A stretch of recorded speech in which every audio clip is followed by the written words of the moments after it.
कशमोर government primary school Lashkara Khan Jakhrani में सिंधी सकाफ़ती ॾींहं जे हवाले सां थींदड़ ख़ूबसूरत तक़रीब के मौक़े ते महिमान ख़ास तौर चेयरमैन ज़िले काउंसिल कशमोर ऐं सदर PP ज़िले कशमोर मीरगुल मोहम्मद ख़ान जखराणी के सिंधी अजरक ऐं टोपी जो तोहफ़ा पेश कयो वियो।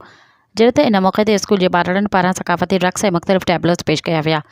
जहिड़े ते स्कूल के हेड मास्टर बख्तियार अली जखराणी, कोआर्डिनेटर उस्ताद सलीम जान जखराणी, उस्ताद मंजूर अहमद जखराणी पारां महिमान ख़ास जी आजिया कंदे स्कूल की बुनियादी मसइलनि खां खेस आगाही ॾिनी वई। इन मौक़े ते तक़रीब जे महिमान ख़ास चेयरमैन ज़िले काउंसिल कशमोर मीरगुल मोहम्मद ख़ान जखराणी जो चवणु हो त स्कूल जे ॿारनि जो निसाबी तोड़े गैर निसाबी सरगर्मियों ॾिसी तमामु घणी ख़ुशी थी आहे। ॿारनि पारां पंहिंजी सलाहियतुनि जो बहितरीन मुज़ाहिरो करण ते शागिर्दनि ऐं उस्तादनि खे जस पेश कयां थो। जहिड़े ते स्कूल जे इंतिज़ामिया पारां जिन मसइलनि जी निशानदेही कराई वई आहे उन्हनि खे तरजीही बुनियादुनि ते हल कयो वेंदो ऐं स्कूल के सोलर पैनल फराहम कयो वेंदो त जीअं ई ॿारड़ा गर्मी खां महफ़ूज़ रही सघनि ऐं आख़िर में हिन तमामु उस्तादनि जो शुक्रिया अदा कयो।